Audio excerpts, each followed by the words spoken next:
Ahora sí, ya estamos grabando. Eh, bueno, muy buenas tardes a todas y todos. Bienvenidos a esta tercera conferencia sobre historia y género, que en esta oportunidad va a estar a cargo de la profesora Verónica Undurraga. Señalar a propósito de la presentación de quien va a exponer, que ella es licenciada y doctora en historia por la Pontificia Universidad Católica de Chile. Su campo de investigación ha estado centrado básicamente en la historia cultural, la historia de género, la historia de las emociones, representaciones y prácticas del honor, violencia, identidades socioculturales, y ello enmarcado en la historia colonial, preferentemente, pero también, y ya más recientemente, la historia de Chile del siglo XIX y el siglo XX. Verónica ha participado en múltiples redes de investigación, tanto a nivel nacional como internacional. Ha estado involucrada y ha estado desarrollando proyectos de investigación tanto a nivel de la Unión Europea, estoy pensando en el proyecto Rebellion and Resistance, y del Ministerio de Economía y Competitividad del Reino de España. Me imagino que con Tomás Mantecón, pero eso es solo una sospecha.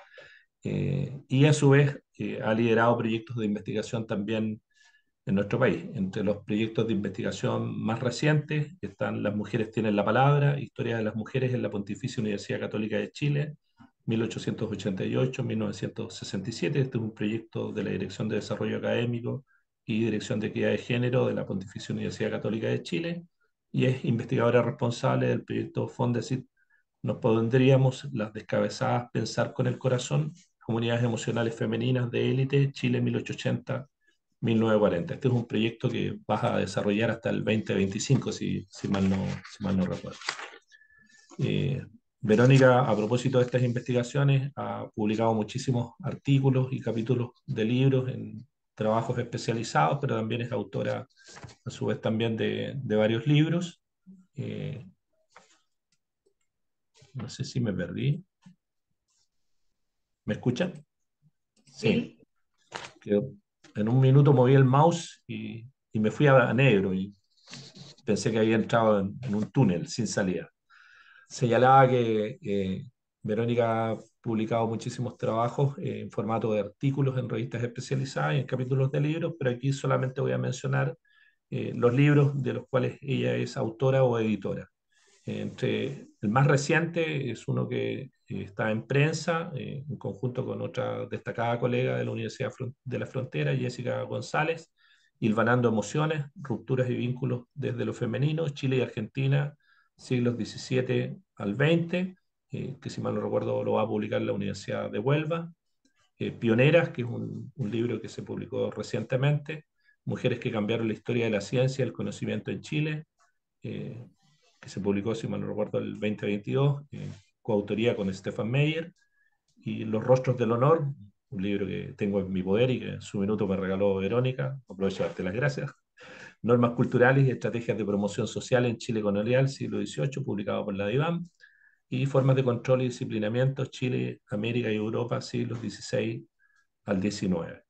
Eh, Verónica, como lo comentaba hace un rato atrás, ha sido la directora del Grupo de Estudios de Historia de Fondesit, ha integrado el Consejo Asesor de Igualdad de Género para el Sistema Nacional de Ciencia, Tecnología, Conocimiento e Innovación, ha sido distinguida con el Premio Miguel Cruchaga Tocornal de la Academia Chilena de la Historia, la mejor tesis doctoral, y ha sido reconocida entre las 100 mujeres líderes en el año 2020. Actualmente es docente e investigadora en el Instituto de Historia de la Pontificia Universidad Católica de Chile. Gracias por aceptar nuestra invitación, Verónica, y bienvenida. Le voy a dar la palabra al director de nuestro departamento, el profesor Rolando Álvarez, para que también te entregue su saludo. Rolando. bueno, gracias, Igor. Solamente saludar a Verónica, un gusto verla después de tanto tiempo que compartimos trabajo conjunto varios años y agradecerte que hayas aceptado esta invitación y estamos muy ansiosos de escuchar tu presentación. Así que mucha suerte y gracias de nuevo por haber participado con nosotros. Gracias, Rolando. Bueno, Verónica, como te comentaba hace un rato atrás, fuera de grabación, la exposición se puede extender entre 40 y 50 minutos e inmediatamente después vamos a disponer de un tiempo aproximado de 30 minutos para plantear preguntas o comentarios que tú luego puedes responder. Adelante. Muchas gracias, Igor, Rolando. Un gusto verles, como comentábamos hace algunos minutos. Y emoción también. Y además decirles que están iguales. Bueno, los años no pasan por ustedes. También muchas gracias a todos los presentes, las presentes que están aquí. Voy a dividir, y bueno, y les agradezco también asistir y el interés por esta presentación. Em, como les adelantó Igor, he trabajado temas distintos y también periodos distintos. Comencé investigando sobre el siglo XVIII y luego mis intereses me llevaron a desarrollar los mismos temas para el siglo XIX. Finalmente me he arrastrado, me he extendido hasta el siglo XX, pero no al siglo XX completamente. Mi actual proyecto de investigación se extiende hasta 1940. Entonces no me considero para nada un especialista en siglo XX y además que es un periodo que comencé a estudiar hace poco y desde la mirada de la historia de género y sobre todo de la historia de las emociones. Y aquí hay dos grandes especialistas en siglo XX, por lo tanto siento pudor cuando Igor leyó esa parte de mi trayectoria. Bueno, les preparé una presentación que está dividida, la voy a compartir, está dividida en dos, no, perdón, la puse y la quité.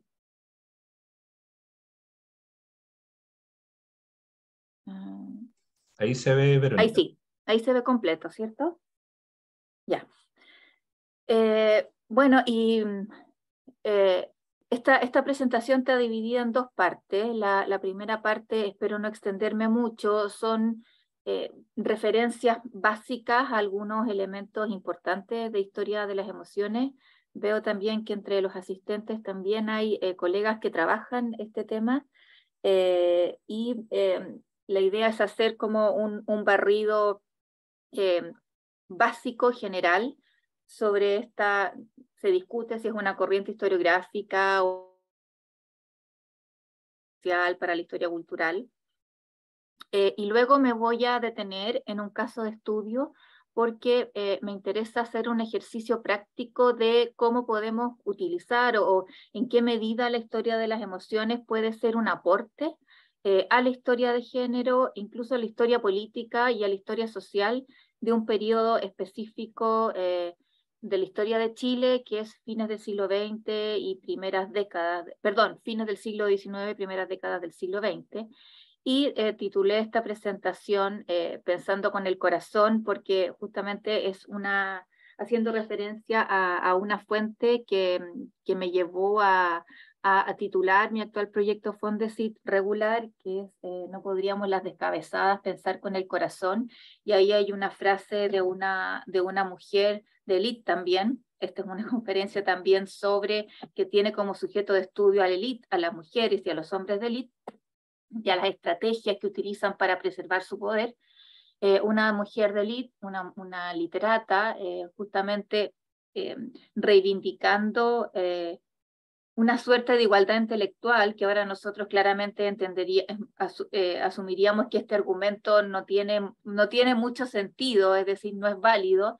Ella, ante la objeción de su intelectualidad por parte de los varones, ella señalaba la importancia de su emocionalidad y de la emocionalidad de las mujeres, y por lo tanto se preguntaba si no podrían las descabezadas, utilizando esa mirada masculina peyorativa de las mujeres sin razón, no podríamos las descabezadas pensar con el corazón. Y me parece una frase muy bonita para comenzar esta presentación. La imagen que escogí es una imagen que tiene que ver con el caso de estudio que les voy a presentar, que fue un parricidio, fue el asesinato de Teresa Sañartu por parte de Eduardo Urraga en 1905, al terminar la gala del 1 de julio en el Teatro Municipal. Y esa es una reproducción de lo que llamó la prensa el drama del Municipal, que es una reproducción de la revista Zigzag.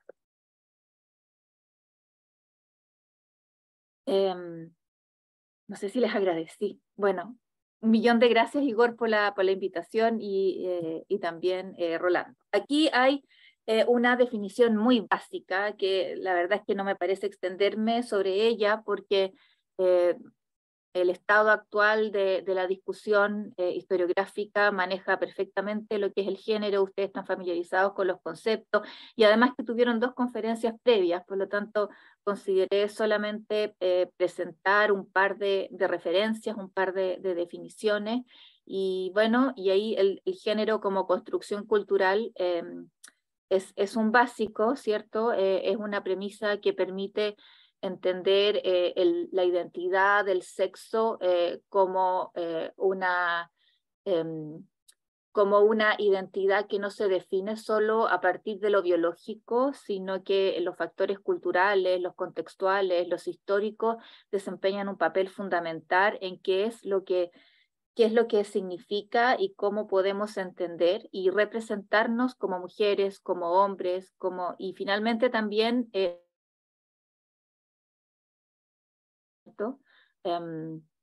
como un género que está, y ahí deberíamos recordar a Judith Butler, ¿cierto?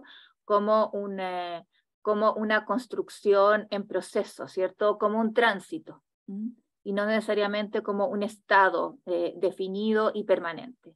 Y obviamente el concepto de la interseccionalidad, que es un básico, no podemos entender el género solamente a partir de una identidad hombre, mujer, etcétera, etcétera, sino que también es necesario interseccionarlo, relacionarlo con la raza, con la clase, con la etnia, con la educación también. Es distinto ser una mujer con estudios universitarios que una mujer sin estudios universitarios, una mujer de padres universitarios que una mujer que sus padres no fueran universitarios, a la vez una mujer de región, una mujer de un espacio urbano, etcétera, etcétera.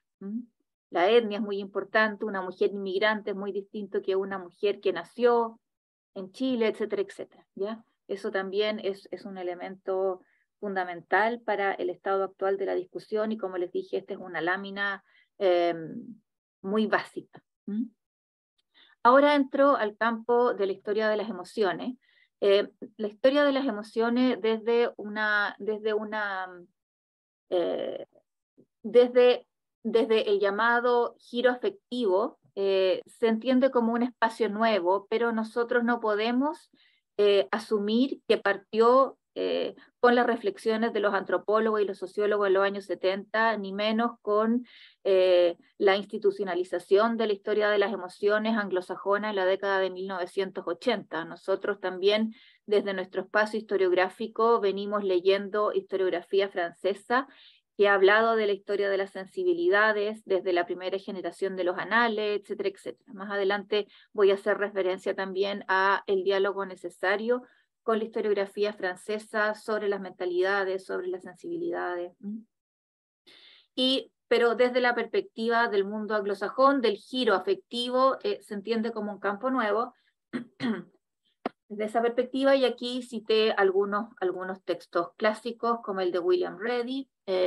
Voy a explicar en qué consiste la propuesta de William Ready más adelante. Jan Plamper, que este libro es una muy buena introducción al tópico, y rescaté también 2 libros que justamente se han publicado en el marco de los 3 proyectos I+D que dirige María Luisa Candau, y en el que trabajo, como mencionó Igor, somos las 2 chilenas que estamos en el proyecto, junto con Jessica González, los libros Las mujeres y las emociones en Europa y América, y Pasiones en femenino, Europa y América. Ahí se reúnen trabajos muy, muy interesantes y relacionados justamente con entender las emociones en el mundo hispanoparlante, que ha llegado tarde desde la perspectiva del giro afectivo, pero no necesariamente desde otra perspectiva, ha llegado tarde al estudio de las emociones justamente como objeto de estudio. Y además que hay pocos libros en español, entonces para eso también los incluí. Aquí hay un texto importante que es clave, y también puse una foto de su autora, Catherine Lutz. Ella es una antropóloga, y a partir de estudios de campo a fines de los años 70 y en los años 80, ella relevó e inició, aportó más bien a una discusión que fue sustancial durante las primeras 2 décadas de la historia de las emociones, que tiene que ver con el constructivismo social versus el universalismo. Ahora, ojo, ahora ya no se entiende que la historia de las emociones se debe entender ya sea como desde el constructivismo social o desde el universalismo. Esa oposición binaria ya ha sido superada, pero inicialmente fue muy importante en los primeros años. Entonces, ¿qué aporta Catherine Latz? Catherine Latz, analizando a los habitantes de un atolón de Micronesia, da cuenta de que esta cultura emocional de esos habitantes difiere de los patrones emocionales de Occidente. Entonces ella claramente esto prendió las luces a diversos historiadores y cientistas sociales en relación a que si las emociones podían ser distintas según el espacio, podrían ser distintas, podrían diferir también de acuerdo al tiempo. Nosotros desde el siglo XXI nos relacionamos emocionalmente con nuestras circunstancias, con nuestras identidades, con quienes nos rodean de manera distinta a cómo se relacionaba un monje en el siglo XIII, por ejemplo. O incluso un monje en el siglo XIII tenía una cultura emocional distinta que un burgués italiano en ese periodo o un siervo también que trabajaba las tierras de un señor feudal. Entonces, esta es una discusión muy importante y que, como aparece aquí, no nació en el campo de la historiografía, sino más bien la historiografía se nutrió de estas discusiones que venían desde la antropología, desde la sociología fundamental, bueno, y obviamente desde la psicología. Y aquí, en esta línea de relevar la importancia de los contextos en la interacción entre los sujetos y las colectividades con las emociones, está la relevancia de las propuestas de Ute Frevert. Ahí mencioné que donde se desempeña, ella es una de los grandes referentes de esta corriente historiográfica. Ella trabaja en un instituto que es un instituto interdisciplinario que está en permanente discusión con científicos que vienen desde la neurología, también con psicólogos, con antropólogos, y esto nos habla de la importancia de la interdisciplina en este campo. Y lo que ella hace en este libro clásico, si les podría recomendar alguno, es ese Emotions in History, Lost and Found, que parte de una conferencia que ella dio, y que a la vez de muy fácil lectura. Entonces, pese a estar en inglés, la verdad es que es muy ágil, es muy fácil de comprender. Ella habla de las emociones que se encuentran y que se pierden. Este Lost and Found, este juego de las escondidas, no significa que las emociones hayan desaparecido completamente, sino que también hay emociones que se configuran de manera muy distinta de acuerdo al periodo. Entonces, eso la lleva a ella a usar este juego de palabras de las emociones que se encuentran y luego las que desaparecen. Por ejemplo, da varios ejemplos, da la empatía, como una vinculación con el otro a partir de una emoción que se hace cada vez más importante desde el siglo XVIII y que es distinta de la caridad cristiana, etcétera, etcétera. Hay varios ejemplos y no me quiero extender.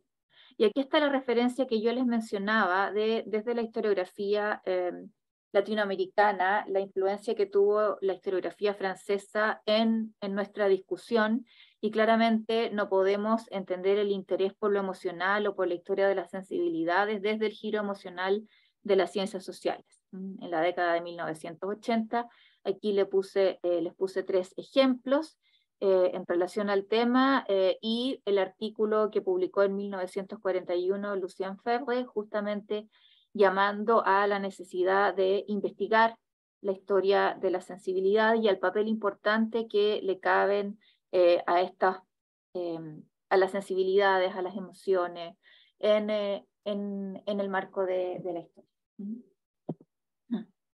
Aquí, si estoy avanzando muy rápido, por favor me avisan, porque estoy tratando de llegar a mi caso de estudio. ¿Voy bien o estoy muy acelerada? ¿Bien? No, va bien.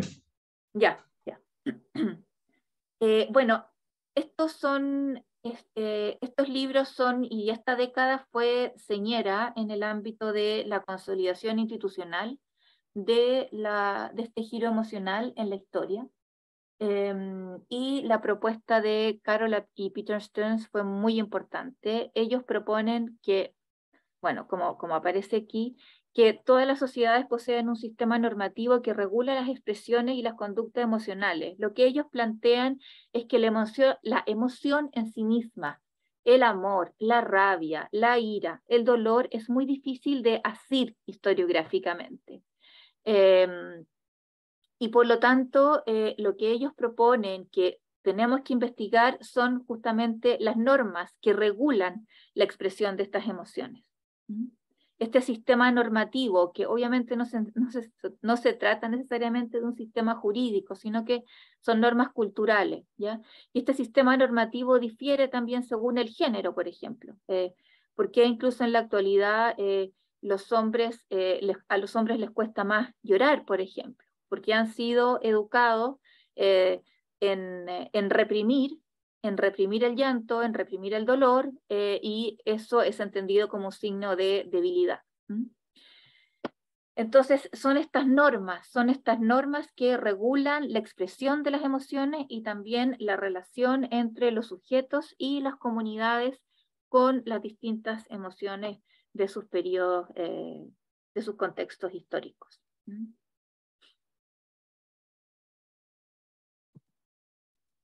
Ya, aquí hay otro concepto que es muy importante y que yo lo utilizaré justamente en el caso de estudio que les quiero exponer.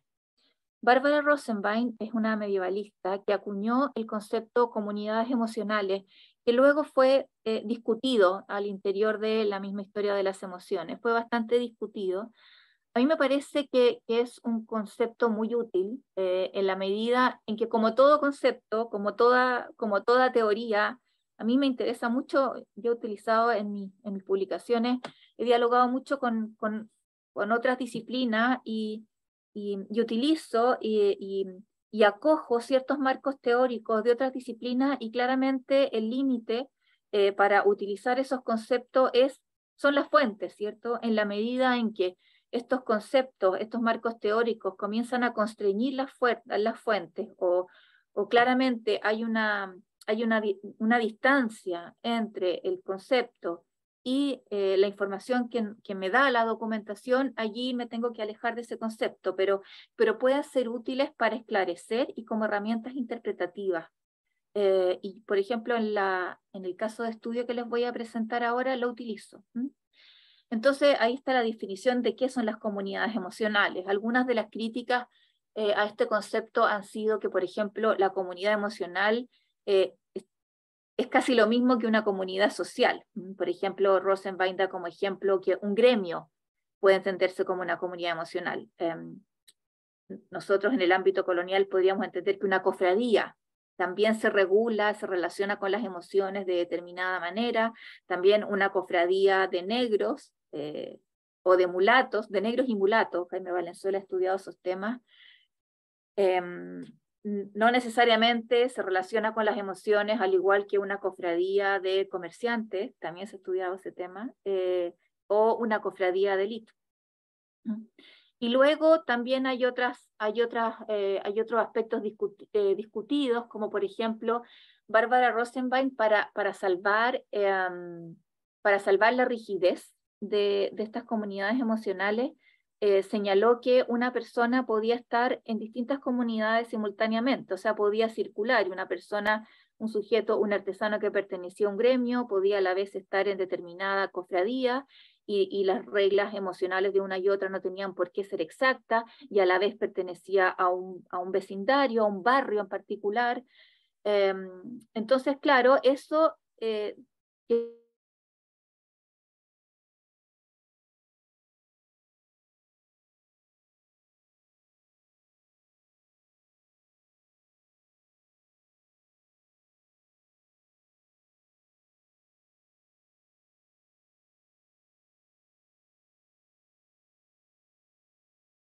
que realmente son los límites, pueden ser tan porosos que finalmente tienen el riesgo de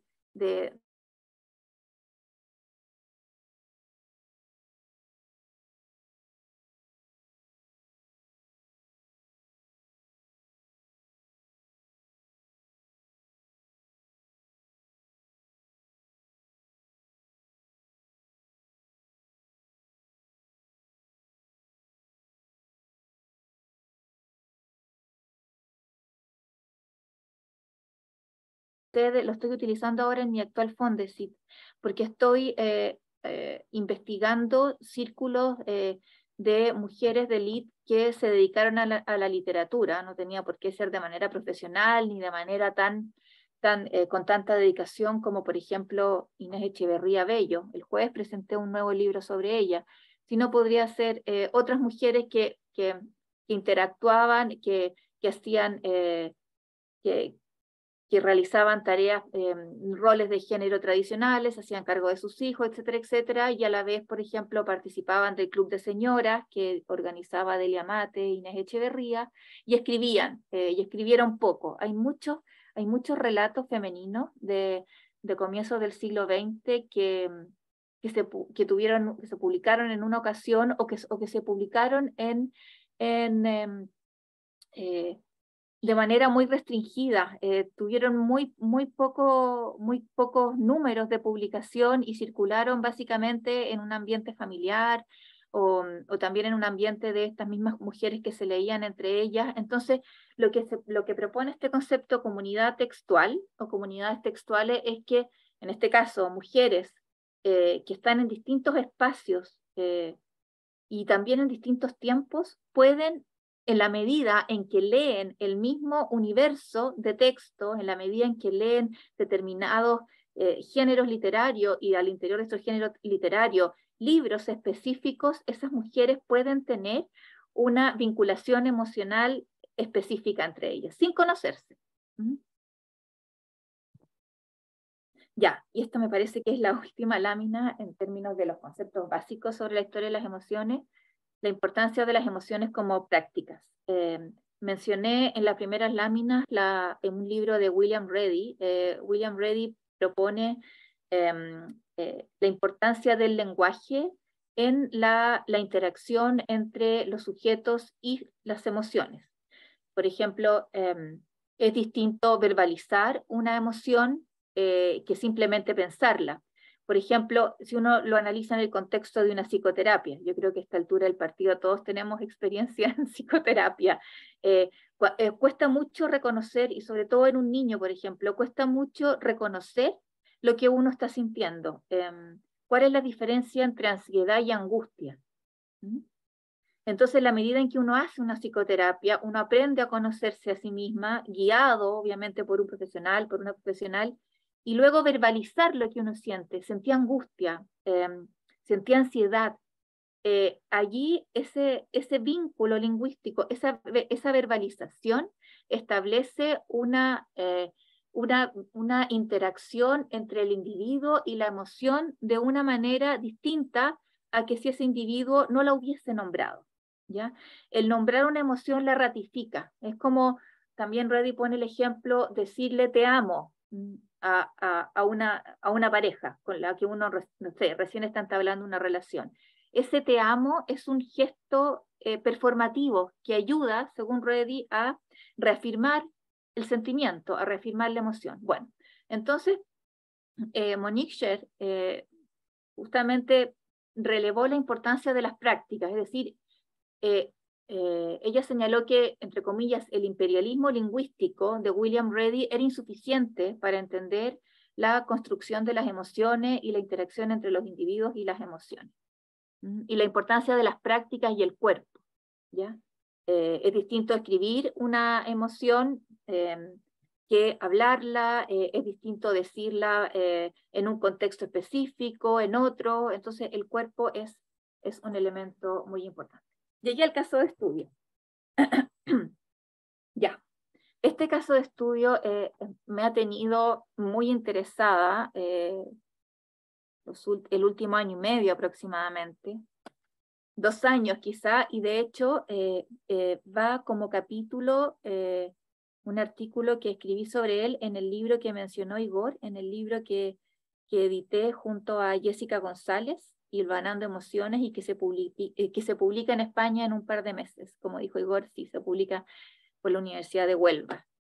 Entonces ahí viene un capítulo del libro, un capítulo escrito por Elisa Cerón y por mí sobre este caso.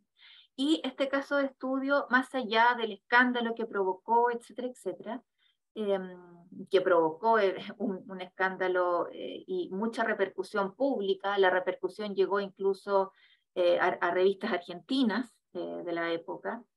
De aquí se visibilizó, por ejemplo, en el Mercurio, en la revista Zigzag, en la revista Sucesos, en el Diario Ilustrado, El Chileno.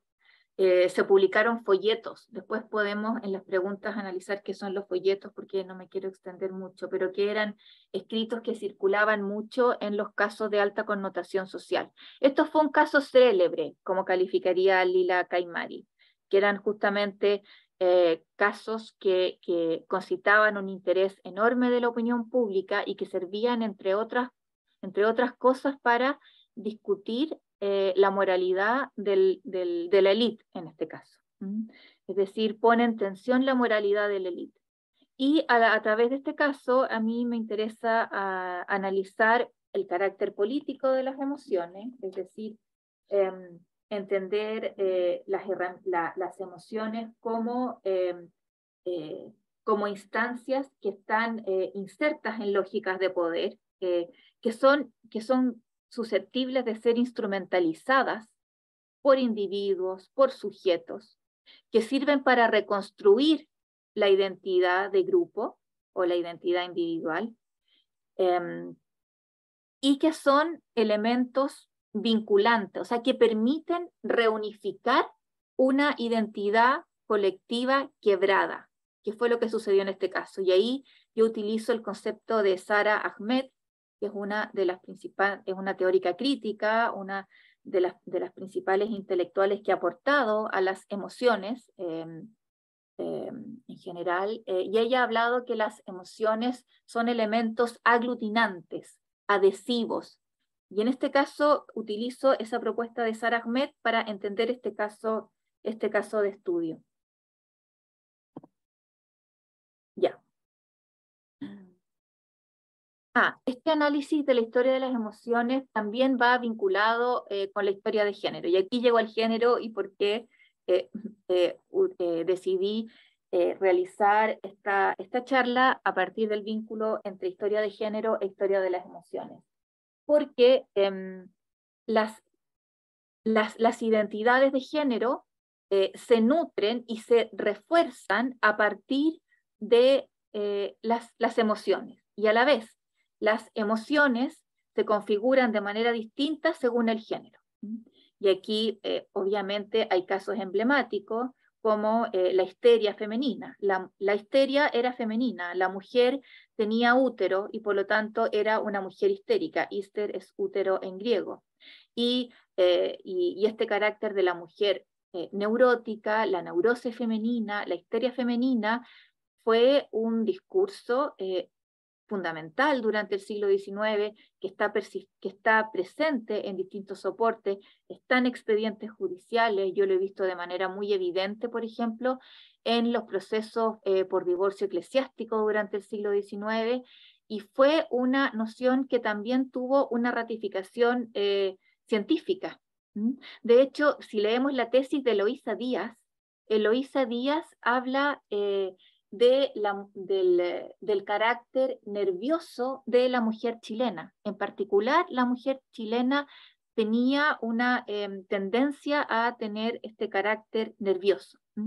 La misma Inés Echeverría, como les dije, que presenté un libro de ella la semana pasada, ella hablaba en sus diarios de vida, en sus memorias, de los nervios, de sus nervios, y de hecho los nervios probablemente tiene que haber sido una depresión postparto, justamente fueron estos nervios lo que la llevaron a tomar una decisión radical y transgresora para la época, que fue interrumpir un embarazo. Ella fue a Alemania a hacerse un aborto, y fue acompañada de su esposo. Entonces, esto de la mujer nerviosa, claramente hay una intersección entre género y emociones. Bueno, podría citar varios pensadores de la época, por ejemplo, Kant señalaba la mujer al corazón, el hombre a la razón. La verdad lo hacía al revés, obviamente partía por el hombre. El hombre a la razón, la mujer al corazón. Bueno, entonces, claro, y a la vez el género y las emociones se cruzan a partir de la jerarquía, ¿cierto? Obviamente la razón está en un nivel superior del corazón o de la emoción, según los parámetros cartesianos en los cuales escribía justamente Kant. Entonces, ¿qué ocurre aquí? Aquí hay una fotografía de la revista Sucesos, que es la fachada del Teatro Municipal. ¿Cómo ocurrió esto? No les conté cómo ocurrió el asesinato. Bueno, el 1 de julio de 1905, toda la élite congregada en una gala del Teatro Municipal asistió Teresa Zañartu. Teresa Zañartu estaba divorciada hace un par de años de Eduardo Undurraga. Eduardo Undurraga, hermano de Luis Undurraga, el político conservador y fundador justamente de la Viña Undurraga, fue quien construyó el Palacio Undurraga. Lamentablemente mi parentesco es muy lejano, porque si no tendría vínculos con la Viña, pero a Chile llegaron 2 hermanos Undurraga en el siglo XVIII y yo vengo del que no fundó la Viña. Bueno, pero afortunadamente no tengo parentesco muy lejano con Eduardo el asesino. Entonces, bueno, Eduardo venía llegando de Europa, él tenía problemas mentales, la verdad es que también esa fue la razón por el divorcio, también había maltrato, sevicia, se comprobó que había sevicia en el matrimonio, y él venía llegando de una estancia en Europa donde la familia lo mandó para que dejara de ser un agente de peligro en Chile. Él tuvo, bueno, después puedo extenderme sobre la vida de él. Y él apenas llegó, fue a casa de su ex esposa, que obviamente al ser divorciada no vivía sola, vivía en la casa de su hermana y del esposo de su hermana. Ahí hay control social, obviamente, sobre una mujer sola, una mujer viuda, una mujer divorciada, eran sospechosas, porque no estaban bajo el control marital. Y allí pide ver a su hija.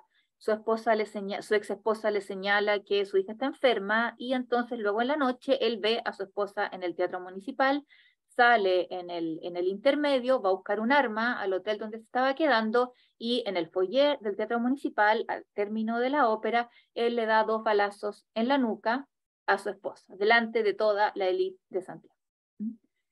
Obviamente escándalo, la élite dividida entre la familia Zañartu y la familia Undurraga, todos con sus redes, obviamente redes económicas, redes sociales, redes de parentesco, y la moral de la élite cuestionada. Justamente, y aquí hay una intersección entre la historia de las emociones, de género, y la historia social, justo en el contexto de la cuestión social.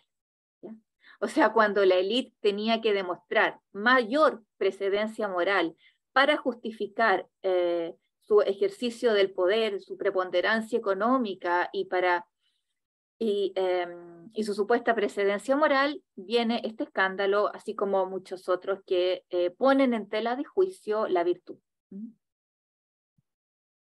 Entonces hay una necesidad de restaurar el orden social, y pongo orden social porque desde la perspectiva de la élite, el orden social se basaba en ella, es decir, en la medida en que la propia élite fuera el grupo social quien imponía las normas. Y por lo tanto, había una necesidad de restaurar la imagen pública. Ahí hay, para que vean el sensacionalismo de este caso, ahí hay una imagen de Eduardo Undurraga. Está cortada la imagen del... Bueno, y el que está al lado es su guardián, Fidel amigo, según señala la revista Suceso. Eduardo Undurraga está en cama y está esposado a la cama porque mientras se desarrollaba el juicio, bueno, primero en la cárcel pública y luego hospitalizado, o sea, recluido en una casa, en una casa para sujetos que no tenían sus facultades mentales cabales. Él se intenta suicidar, o no se sabe si se intenta suicidar, pero se tira, se arroja del segundo piso hacia abajo y no muere, pero allí muestran, para que vean, se le sacan una foto hasta en la cama, justamente después de que él ha intentado suicidar.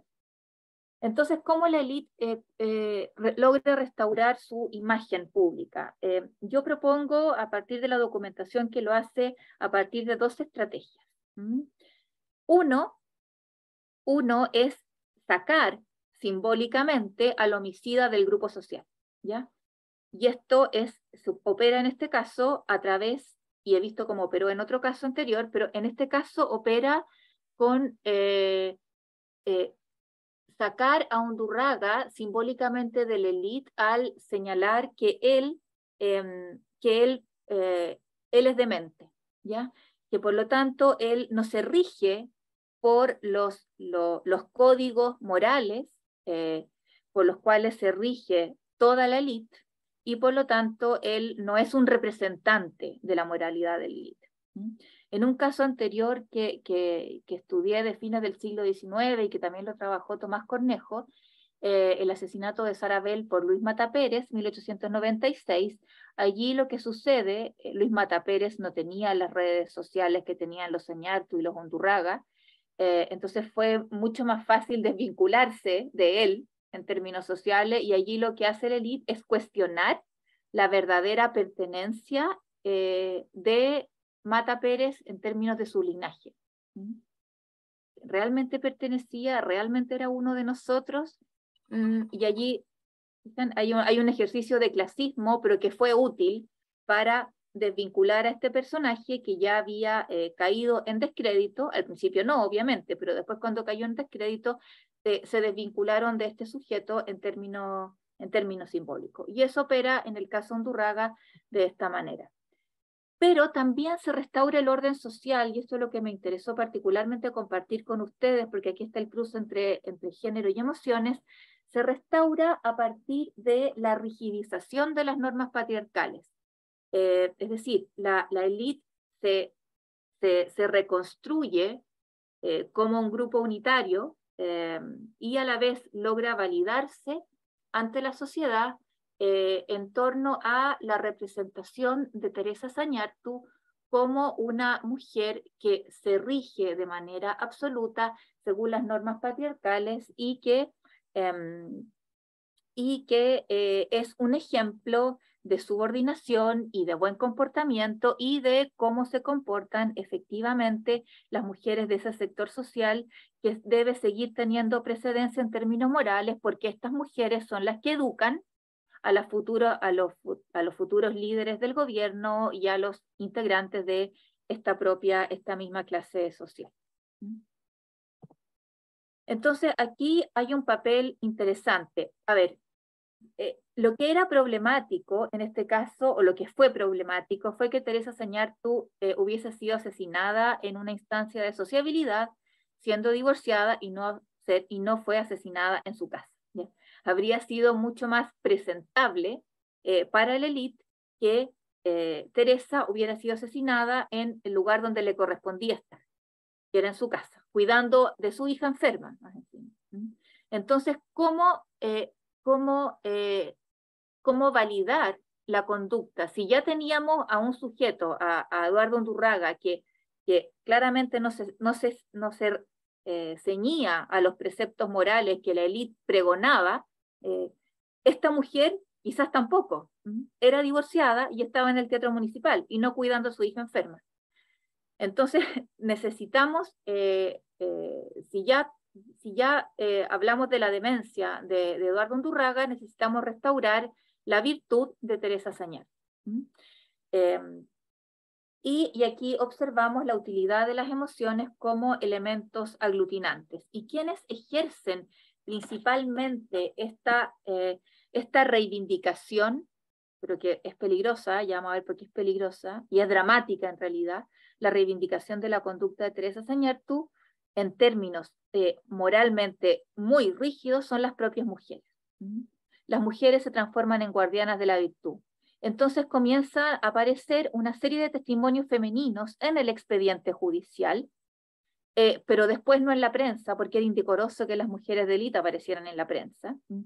Y aparecen estas, pero luego los hombres de élite reproducen los testimonios femeninos en la prensa. Entonces aparecen estas mujeres de élite, obviamente todas casadas, y validando su estatus moral de mujer casada con el de, ¿cierto? Juanita de Errázuriz, etcétera, etcétera. Siempre aparecen con el de, porque eso les da precedencia y les da, y es también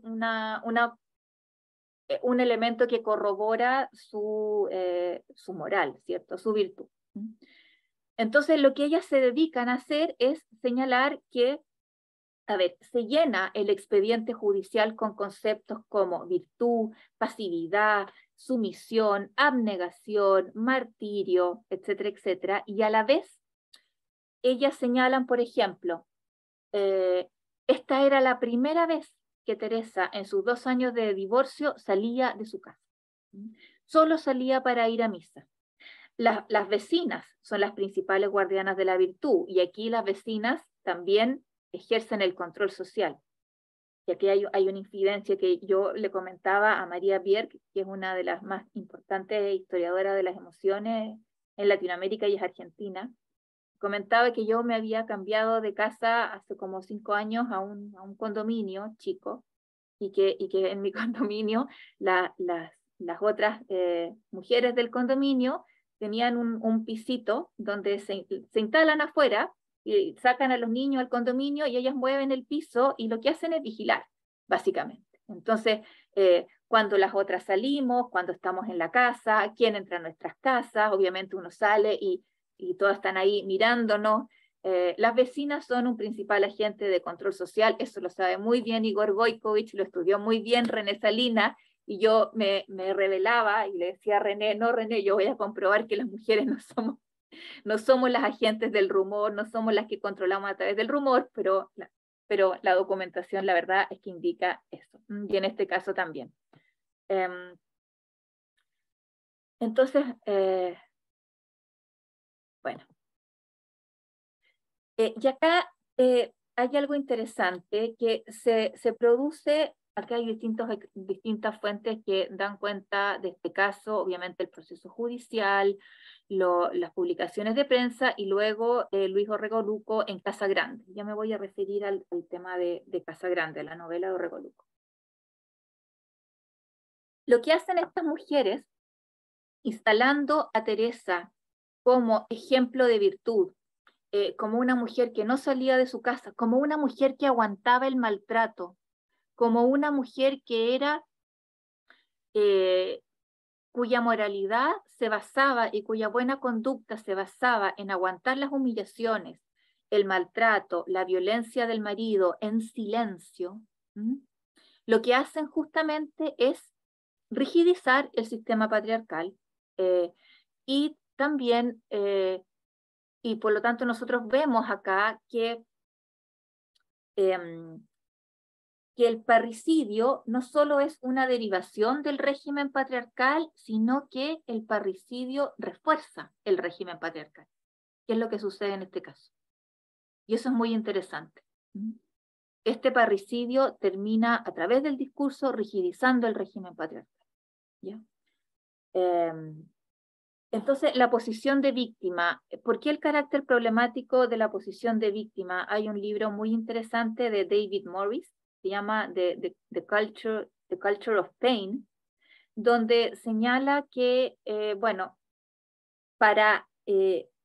en las sociedades hacen una identificación previa de quiénes son los sujetos que pueden experimentar el dolor. No cualquiera puede experimentar el dolor, ¿ya? Por ejemplo, una mujer puede ser un sujeto doliente, un esclavo puede ser un sujeto doliente, un sujeto abusado sé, por los patrones, etcétera, etcétera, puede ser un sujeto doliente, pero es difícil instalar a Teresa Zañartu, una mujer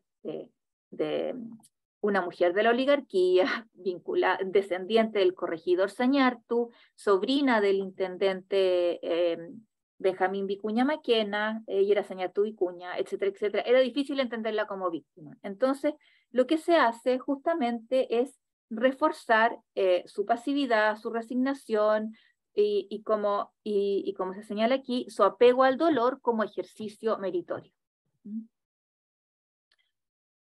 Casagrande. ¿Por qué Casagrande lo puse aquí? Casagrande es una novela que publicó, no sé si 2 o 3 años después, tengo el dato, 3 años después, Luis Orrego Luco. En un día vendió 6.000 copias. No, perdón, en una semana vendió 6.000 copias. Fue un éxito. ¿Y por qué? Porque se decía que Casagrande, a pesar que después Orrego Luco no lo negó, Casagrande era una novela en clave del matrimonio Zañartu-Undurraga. Es una novela, la verdad, que ha sido después muy criticada, es muy melosa, y como objeto literario ha sido bastante criticada, como mencioné, pero generó este morbo, esta curiosidad, y lo que pasó con Casagrande es que Orrego Luco rompió, y aquí voy a utilizar un concepto problemático, pero que me parece que es útil entenderlo para este caso, rompió este pacto de silencio, que era un pacto obviamente no verbalizado al interior de la élite, que era no hablar de los detalles escabrosos del matrimonio Zañartu-Undurraga, porque no les convenía, obviamente, no les convenía seguir dando cuenta del maltrato al interior de este grupo social, también no solo del maltrato, sino también de una conducta transgresora en términos sexuales del propio Undurraga, a la que sí hace referencia Luis Orrego Luco, y la que sufrió la propia Teresa en su matrimonio. Hay una serie de transgresiones sexuales para la época a las cuales Eduardo habría sometido a su esposa durante el matrimonio. Entonces de eso no convenía hablar, ¿ya? Y obviamente como consecuencia de esto, Luis Orrego Luco sufrió un ostracismo social, la crítica, la marginación, etcétera, etcétera. Tanto así que un año después tuvo que publicar en el Mercurio, obviamente, una columna señalando que él nunca quiso, que su novela Casagrande no es una referencia al matrimonio, sino es una obra absolutamente de ficción. Bueno, aquí las mujeres como agentes de vigilancia, ya lo mencioné. Aquí unos extractos. Me interesó mucho, encontré esta portada de la novela Casagrande, de 1908. Fíjense en la portada, es una mujer angélica, ¿cierto? Es una mujer convertida en ángel. Convierten a Teresa en ángel, la convierten en mártir, la convierten en ángel, y utilizan toda una serie de conceptos, unos discursos muy interesantes en los que infantilizan a la víctima, la transforman en niña, utilizan la palabra niña. No solo ella, también lo he observado en otras víctimas de parricidio, y justamente lo interesante es que esto se ve como una conducta positiva, como una conducta que debían emular todas las mujeres. La víctima era hermosa, con esa especial hermosura de los seres destinados fatalmente al dolor. Entonces aquí hay unos usos religiosos del dolor, como ha planteado Javier Moscoso, que es otro de los grandes referentes de la historia de las emociones. Él tiene un libro sobre la historia del dolor, publicó otro sobre la historia del columpio. Si quieren podemos analizarlo después en las preguntas. Pero hay un recurso al dolor en términos religiosos, y de ahí el martirio de Teresa. Y por lo tanto, ¿qué pasa con los mártires? Quienes hayan recibido ciertos rudimentos católicos, el mártir es una persona que se va al cielo. O sea, Teresa y todas las mujeres sufrientes, todas las mujeres que sufren maltrato, tienen que sufrirlo en silencio porque eso les asegura el cielo. Aquí un extracto de Teresa Sañartu, un extracto de revista Zigzag, donde aparece una foto de Teresa con su hija Luz, que fue la única hija del matrimonio. ¿Qué supo de la vida Teresa Sañartu? Cuando la flor de su belleza se abría en la primavera, saliendo apenas de la niñez, ojo, tenía 29 años, no era una niña, saliendo apenas de la niñez, ese destino le entregó al sacrificio. Sus primeros sueños de amor, que fueron también los últimos, cayeron con las alas rotas sobre el lodo de una realidad demasiado cruel. La maldad, el vicio, la dura verdad de todas las miserias humanas se agolparon a recibirla cuando entraba en la vida. ¿Bien? O sea, claramente aquí hay un manejo muy importante de la situación, de la edad de Teresa, etcétera, etcétera. Y aquí encontré también esta portada de Casa Grande, en 1985, que era la típica, quienes fuimos niños o jóvenes en los 80 nos vamos a acordar, esta era la típica editorial Andrés Bello, cuyos libros leímos todos en esa época. Y allí aparece, ¿cierto? La protagonista de Casa Grande, por ahí tengo, no me acuerdo qué nombre tenía en la novela, bueno, pero supuestamente Teresa, y con las flores, con esas rosas que tienen espinas, la espina del martirio. Entonces se sigue jugando, incluso décadas después, con este martirio de Teresa Sañartu y obviamente como una figura, como una conducta que hay que emular. Y allí hay unos conceptos que he tomado de la prensa, sobre todo, pero también del proceso judicial, que son caracterizaciones de Teresa. La necrología que publicó su tío en el Mercurio y extractos del expediente judicial. Ya, aquí otro recurso que estoy terminando, otro recurso, elemento discursivo que observé y que me interesó mucho fue ligar el martirio, el dolor y la belleza. Teresa era hermosa porque sufrió. O sea, Teresa no solo consiguió el cielo, sino que también se transformó en una mujer hermosa. Hermosa, serena, envuelta como en un velo sutil de melancolía, amorosamente unida a su hija. Las almas delicadas pensarán en el amargo destino de esta belleza que parecía creada para la dicha. Flor de un día, hermosura creada para la dicha. Y aquí cité la revista Católica porque la revista Católica presentaba el sufrimiento femenino como parte consustancial del matrimonio y la mujer debía sufrirlo con resignación. Entonces también aquí hay una intersección con el discurso eclesiástico sobre el matrimonio, validado por el principal órgano de la Iglesia Católica en Chile. Y, por ejemplo, voy a citar también un libro de consejos de Charles Sanfoix, que es un francés que fue publicado en Chile, se llama Las horas serias de una joven.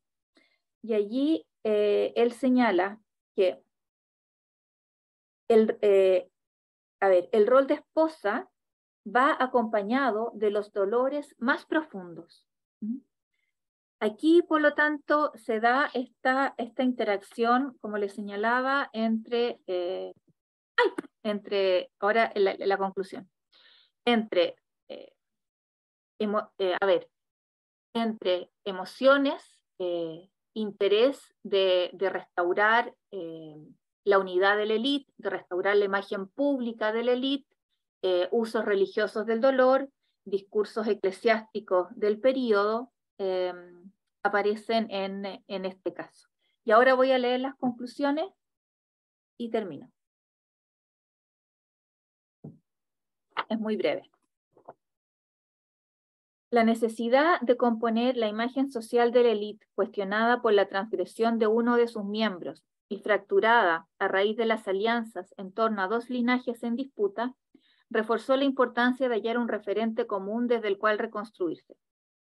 La documentación evidencia que este ejercicio se asumió como un desafío colectivo por este grupo, en cuanto a comunidad emocional, lo que se expresó en la prensa y en los procesos judiciales a través de voces femeninas y masculinas. La transversalidad de género en un discurso que exacerbaba el modelo de aceptación, pasividad y silencio ante el ejercicio cruel de la violencia, pese a la penalización de la sevicia por la normativa civil y eclesiástica, resulta especialmente interesante y nos habla de una notable estrategia para actuar como grupo en defensa de la imagen. Una de las consecuencias del uso de este recurso fue el reforzamiento del orden patriarcal, lo que permitió observar el parricidio no solo como derivación de este, sino también como práctica que propendió a su reforzamiento. Así, la mujer víctima que aceptaba el maltrato en silencio recibía una gratificación social. Ella era una buena madre, una buena esposa, una buena hija, pero a la vez, y esto es muy relevante, conseguía su salvación espiritual. Al igual que los primeros mártires de la Iglesia, ella tenía asegurado el cielo, ya que había sufrido el martirio en vida. Es decir, el silencio de la esposa, el silencio ante el maltrato, iba en beneficio del honor familiar y también del honor personal. Era particularmente humillante aceptar en público que se sufría maltrato. Pero a la vez, además de esta gratificación social, según la documentación que les he presentado, se recibía una gratificación espiritual, se llegaba al cielo, directamente, porque el mártir, eso es lo interesante, el mártir, por ser mártir, eso implicaba que la persona era como una ratificación absoluta que esa persona estaba en el cielo, es decir, como que no necesitaba canonización, no necesitaba que pasara un proceso eclesiástico que determinara que una persona había llevado una vida sujeta a las normas de la Iglesia y una vida imitable, y por lo tanto se podría llamar santo por la Iglesia Católica, sino que el mártir inmediatamente llegaba al cielo, o sea, era santo. Resulta evidente que no todos los matrimonios encubrieron situaciones de violencia, aunque en la élite muchos de ellos, y mucho más de los que se conocieron, cubrían situaciones de violencia. Lo que me ha interesado y me ha llevado a investigar este y otros crímenes durante este periodo, pero también en mis estudios previos sobre el periodo colonial, ha sido analizar el papel de las emociones en los procesos de construcción y reconstrucción de las identidades colectivas, en este caso de la élite. Siguiendo a la teórica crítica Sara Ahmed, las emociones, ya lo dije, actúan como elementos culturales aglutinantes, vinculantes, adhesivos, según sus palabras. Esta dimensión de las emociones expresa a su vez su carácter político, su relación con las lógicas de poder de los contextos históricos. En este caso, en un momento de cuestionamientos a la élite en el marco de la cuestión social, la restauración de su unidad e imagen pública constituían imperativos para mantener su hegemonía. A la vez, resulta imprescindible atender a la intersección entre emociones y género. Siguiendo a Eva Illouz, este es otro nombre clave para el giro emocional, siguiendo a Eva Illouz, las emociones se organizan de modo jerárquico según el género, y en esta presentación evidencié cómo diversas mujeres colaboraron en la perpetuación y reforzamiento del régimen patriarcal. Esto lo podemos discutir después. Como indica Judith Butler, el género es un logro performativo que llega a ser creído luego de repeticiones estilizadas, así como también es un espacio de agencia. Ello puede explicar que justo en el momento en que se discutía la imposición de las normas de género por parte de mujeres ilustradas de los sectores medios y de la élite de la sociedad chilena, las narrativas del parricidio rigidizaran el orden patriarcal, extremando el modelo de sumisión, pasividad y recogimiento femenino. Me refiero obviamente a Amanda Labarca y a todas las representantes feministas de las primeras reivindicaciones en torno a los derechos civiles y políticos de las mujeres en las primeras décadas del siglo XX. Es una coincidencia interesante que existieran estas reivindicaciones de igualdad en términos de derechos, y que justamente en este contexto operara esta rigidización del régimen patriarcal. Lo podemos discutir también. Muchas gracias. Creo que terminé justo. Gracias, Verónica. Bueno, me imagino que deben haber muchas interrogantes y bastantes comentarios en relación con tu exposición. Tenemos más o menos como 20 minutos, de manera que la idea es poder acumular algunas preguntas o comentarios. Cheri ya planteó alguna en el chat, y yo también tengo un par, pero mi idea es también privilegiar a quienes quieran, evidentemente, formular alguna observación. Cheri está preguntando directamente por el divorcio, por el concepto de la noción de divorcio en el siglo XIX, comienzos del XX, a efecto de poder distinguirlo de la nulidad eclesiástica. Yo le hice algunos comentarios al pasar a propósito de mis deformaciones salinistas de hace ya varios años atrás, pero también sería bueno que se lo comentara. Y lo que yo te quiero plantear son dos cosas. Una es más bien metodológica y que tiene que ver específicamente con el caso. A propósito de las emociones y teniendo como punto de referencia la psicología histórica, que es una rama también del conocimiento al cual eventualmente se recurre, cómo distinguir los estados de alteración respecto de lo que podríamos denominar la explosión de las emociones. Las perturbaciones mentales en ese sentido pueden ser un tópico bastante complejo, digamos, a la hora de poder abordarlo, digamos, desde esta perspectiva. ¿Cómo poder, en ese sentido, trabajar ese aspecto? Te lo pregunto, entre otras cosas, porque yo tuve serias dificultades para distinguir si Antonio Ramón estaba efectivamente enajenado mentalmente o llevó a cabo la acción de venganza que perpetró con plenas facultades, en definitiva. Y lo segundo tiene que ver con lo que señalaste respecto a las comunidades emocionales, a propósito de que uno adquiere la percepción de que hay ciertos valores socialmente instalados que se transversalizan dentro del cuerpo de la sociedad. Y en ese sentido, a su vez, también cómo poder reconocer que hay ciertos elementos o valores en ese sentido que tienden a permear al conjunto de los sectores sociales y no ser patrimonio exclusivo de uno, en este caso en particular. Luego, tiene levantada la mano en este minuto Mariana, e inmediatamente después Javier Sadarangani. Mariana. Gracias. Gracias, Verónica, por la presentación y la posibilidad también de discutir de estos temas en esta casa de estudios que se agradece mucho. Yo te quería hacer dos preguntas vinculadas una con la otra, que tienen que ver con por qué leer el caso Sañartu desde la clave de la historia de las emociones. ¿Qué le aporta a esta historia hacerlo a través de este lente? Y que tiene que ver con, en general, qué aportan las emociones en tanto herramienta analítica, ¿cierto? O categoría de análisis, qué le aportan a, por ejemplo, la historia política o la historia social. ¿Por qué debemos incluir las emociones en el análisis histórico?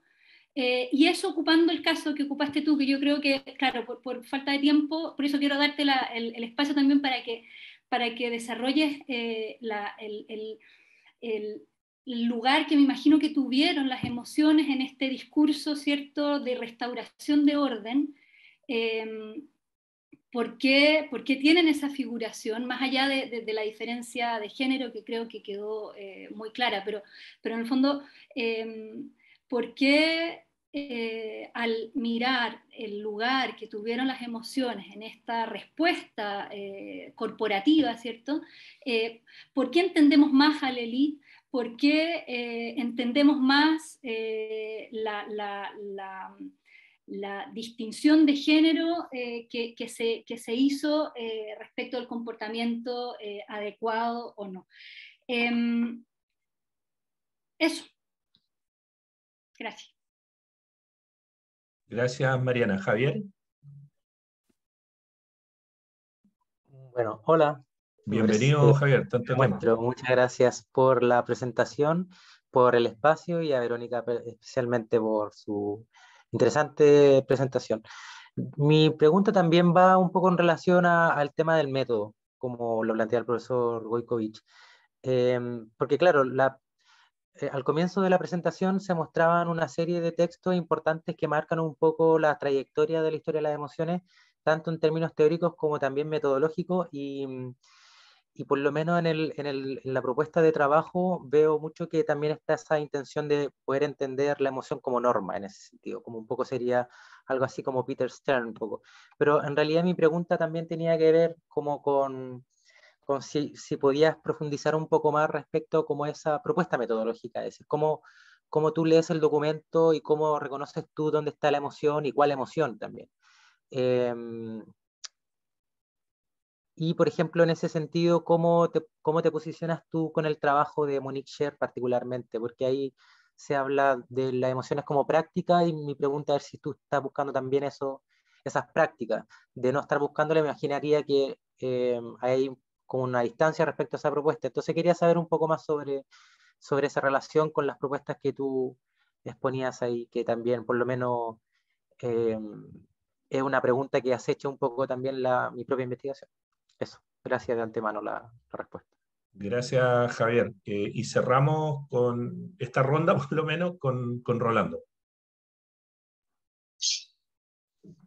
Sí, Verónica, te quería hacer solo una pregunta que tiene que ver con la primera parte de tu presentación, que es una pregunta que surge, digamos, de mi ignorancia frente al tema, pero me gustaría preguntarte sobre la diferencia que tiene el concepto de comunidad emocional con el de las mentalidades y con el de una concepción como de una estructura de las emociones, ¿no? Me parece que Raymond Williams habla de la estructura de sentimientos. ¿En qué se diferenciaría esa perspectiva, la más tradicional de la mentalidad y de una visión más estructural del tema de la emoción?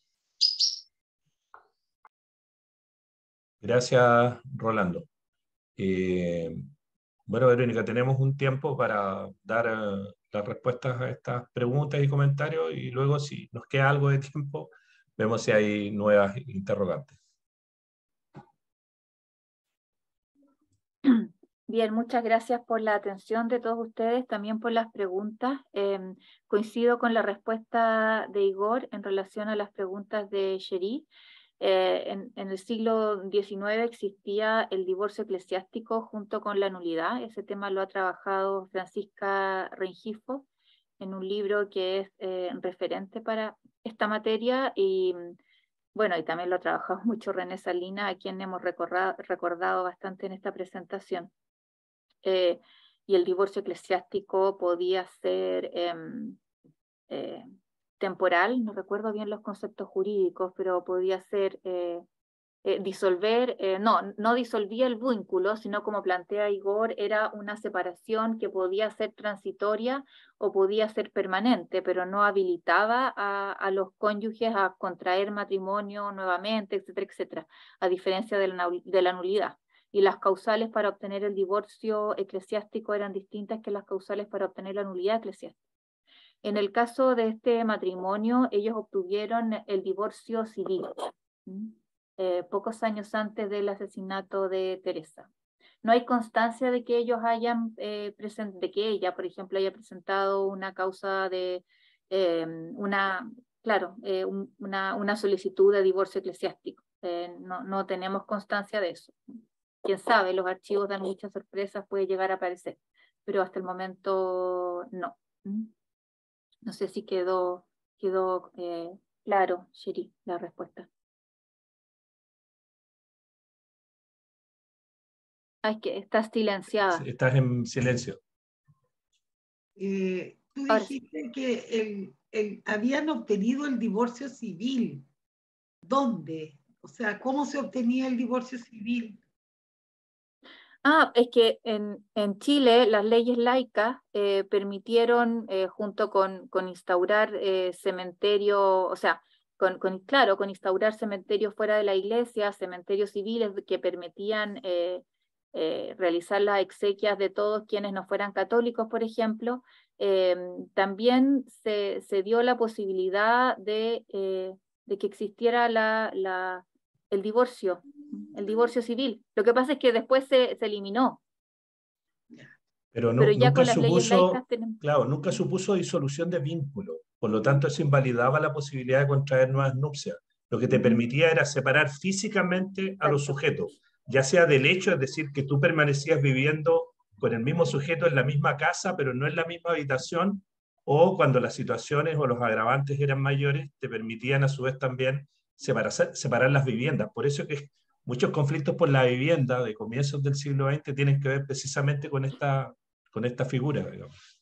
Pero existía un divorcio que no era sacramental, en definitiva. Eso.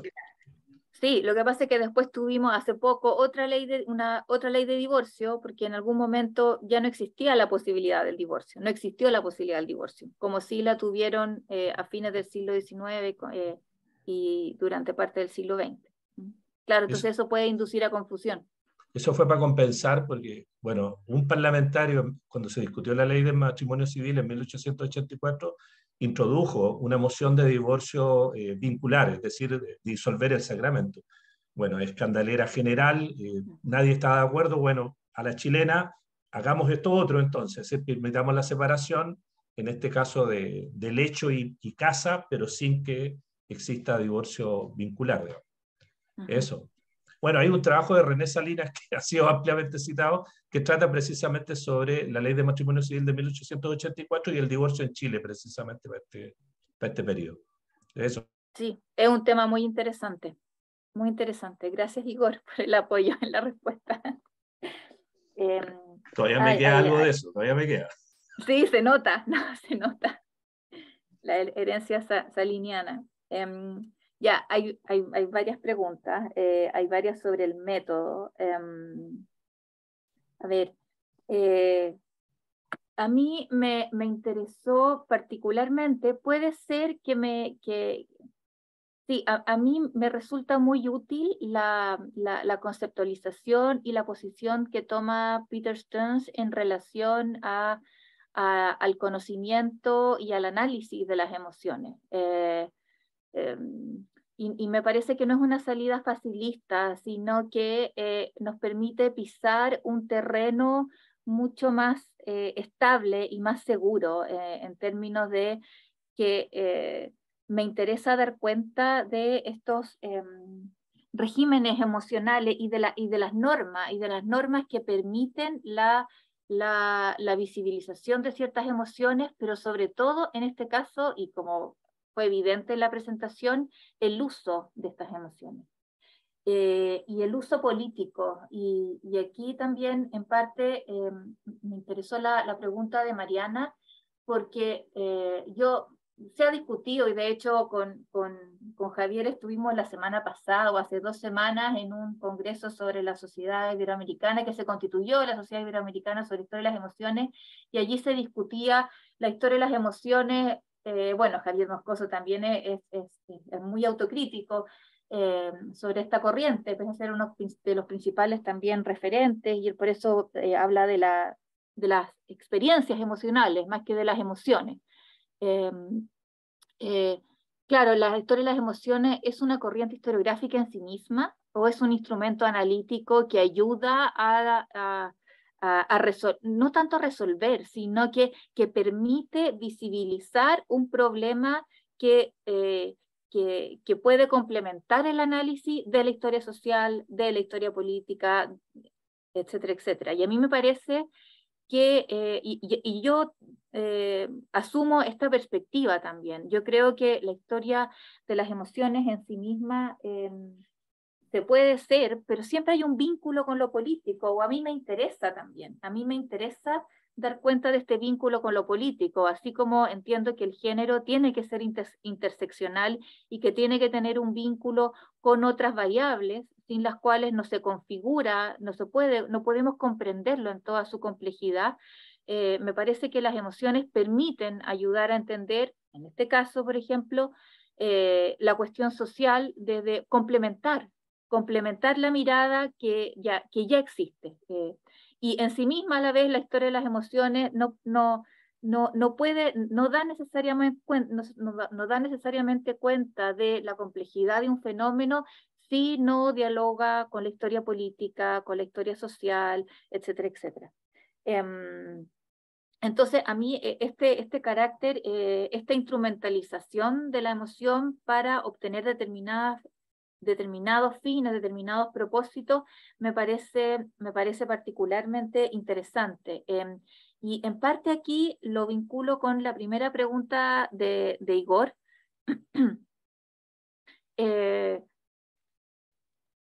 Por ejemplo, cuando estudié casos de divorcio eclesiástico, ahora divorcio eclesiástico, y escribí un artículo que titulé De coléricas a nerviosas, y vi también cómo las distintas partes que estaban involucradas en estos procesos judiciales eh, instalaban, es decir, recurrían a cartas de las mujeres, aparte de un flujo de correspondencia escritos por mujeres o sobre mujeres imbuidas en estos procesos de divorcio, en los que se las hacía aparecer coléricas, histéricas, etcétera, etcétera. Entonces ahí también hay un tema metodológico importante. La mujer efectivamente tenía estos supuestos ataques de cólera, o formó parte esta caracterización de una estrategia del abogado, de la contraparte, o también de la misma parte de la mujer, de modo de hacerla no plenamente responsable de sus actos, etcétera, etcétera. Y ahí una vez más está esta instrumentalización, porque claro, se recoge una carta de un flujo epistolar y se la descontextualiza. Entonces, hay una serie de precauciones metodológicas que debemos tener al analizar ese tipo de fuentes que ha sido ya extraída de un intercambio mayor y por lo tanto descontextualizada y por lo tanto inserta en determinada estrategia judicial. Y en relación al nublamiento de conciencia, a la enajenación que tú mencionabas, yo la vi mucho, por ejemplo, cuando estudié el honor. En los procesos judiciales, de hecho hasta el día de hoy se sigue utilizando, pero en el siglo XVIII lo analicé, hay un uso instrumental del nublamiento de la conciencia, por lo tanto de la pérdida de las facultades de los hombres al ser deshonrados, ¿cierto? Por ejemplo, sobre todo en el caso de los hombres cuya mujer había incurrido en una infidelidad. De hecho, sabemos que la séptima partida validaba la restauración del honor masculino cuando el esposo o también el padre encontraba a la mujer yaciendo en el lecho con otro hombre. Entonces, eso actuaba no solo como un atenuante de responsabilidad penal, sino también como un eximente de responsabilidad penal. Lo mismo ocurría en casos menores con lances con dagas, con cuchillos, en donde se invocaba que había existido una ofensa al honor y que esto había nublado la razón del sujeto. La estrategia también del alcohol, ¿cierto? También nubla la conciencia, ¿ya? Y ahí obviamente tenemos que estar pendientes de las estrategias judiciales. Aquí les he hablado de tres tipos de procesos judiciales, los procesos por delitos violentos, heridas, lesiones, homicidios, que estudié para el siglo XVIII, luego estos de divorcio eclesiástico del siglo XIX y este de parricidio de comienzo del siglo XX. A ver, no sé, para variar un poco, porque ya estamos en la hora, para variar un poco, salir un poco de las respuestas que estoy dando, porque intenté referirme un poquito a lo que me dijeron cada una de ellas, Igor, Mariana, Javier, pero quiero hacer referencia también a la que me planteó Rolando. Claro, bueno,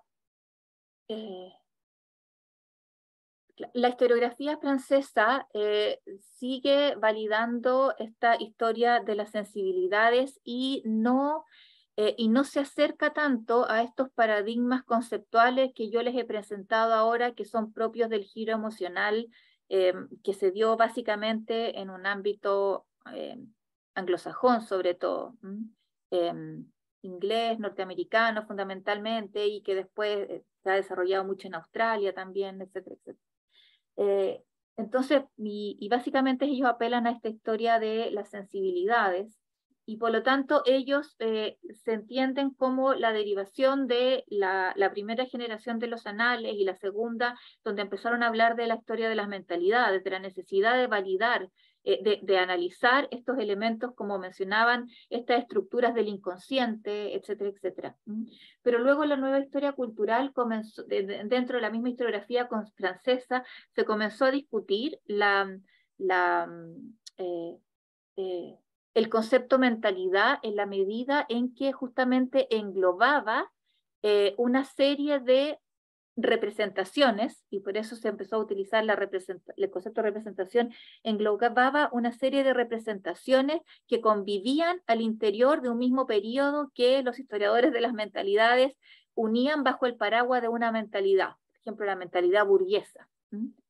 Se comenzó a discutir, claro, en el siglo XVIII no había solo mentalidad burguesa. El burgués era solo un sector social, no podemos poner a todos los sujetos del siglo XVIII como insertos en esa mentalidad.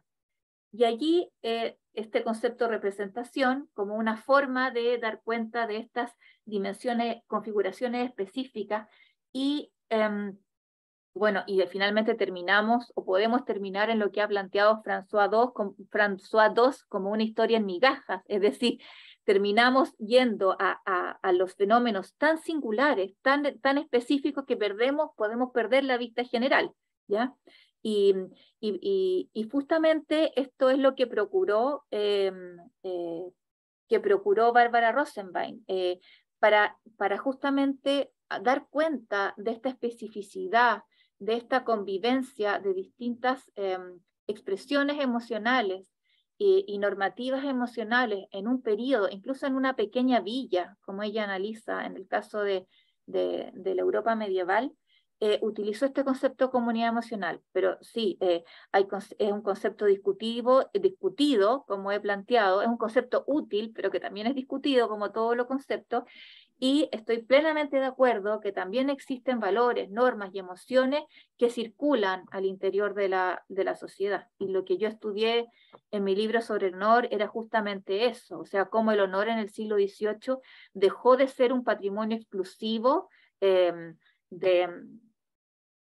los españoles, de los criollos, de quienes lo reivindicaban a partir de la limpieza de sangre, y comenzó a ser un valor transversal, pero también existía agencia en los distintos grupos sociales, y por lo tanto también fue reconfigurado y fue reconstruido a partir de las distintas identidades de los grupos sociales, y así los sectores populares configuraron una noción de honor específica, y que después estudié en mi postdoc, se mantuvo en el tiempo. Perdón, ya me pasé en 6 minutos. Y lamento no haber podido explicar todas las preguntas porque son todas muy largas, y tendremos que seguir conversando en otra ocasión. Bueno, quiero, en representación tanto del programa doctorado en historia como del departamento, y aquí me hago cargo o me responsabilizo de los dichos de Rolando al inicio, en el sentido de agradecerte, Verónica, por la deferencia que tuviste de acompañarnos en esta iniciativa. Para nosotros ha sido tremendamente satisfactorio tenerte junto con nosotros en esta ocasión. En las conferencias anteriores, con Karen Alfaro, con Alejandra Brito, intentamos abordar a su vez también esta relación entre historia y género desde ángulos, desde perspectivas diferentes a las que tú señalaste hoy día, pero todas y cada una de ellas complementaron sin lugar a dudas de manera muy notable lo que han sido, lo que vienen siendo en este minuto las principales áreas o campos de investigación que se han venido desarrollando en torno a estos temas, de manera que creo que se logró en ese sentido el objetivo que nosotros nos habíamos planteado inicialmente cuando nos formulamos, digamos, la iniciativa de este ciclo de conferencias. Reiterarte, por lo tanto, nuestro agradecimiento, indicarles a todos quienes participaron hoy día y en las reuniones anteriores, en especial a Cherí y a Valentina, que estuvieron en todas y cada una de ellas, que todos los videos que acompañaron las exposiciones van a quedar colgados en las redes sociales del departamento y del programa, y van a quedar a disposición de ustedes y de todos aquellos que quieran verlas. Es más, las y los invito a que estén atentos a las próximas convocatorias. Tenemos, comillas, una parrilla de actividades muy nutridas para el mes de noviembre, entre otras el Congreso de Etnohistoria que está coordinando Xochitl Inostroza, que nos acompaña en este minuto en la conferencia. Está también la jornada de Historia y Trabajo que va a coordinar el profesor Hernán Venegas Valdebenito, y está a su vez la jornada de Historia Intelectual que organizan los estudiantes del programa doctorado, y el Seminario de Historia de la Violencia, que también va en el mes de noviembre, de manera que noviembre va a venir acompañado de una serie de actividades a las cuales evidentemente las y los invito a todas y todos ustedes. Gracias, Verónica, de nuevo, un abrazo para todas y todos, nos vemos en una próxima oportunidad. Muchas gracias a ustedes, fue un placer, de verdad les agradezco el interés. Chao. Chao. Chao, Verónica, chao a todos, chao, Chao, Mariana, chao. chao, Mario, chao, Cheri, que estén bien. Chao, Rolando. Chao, Mario.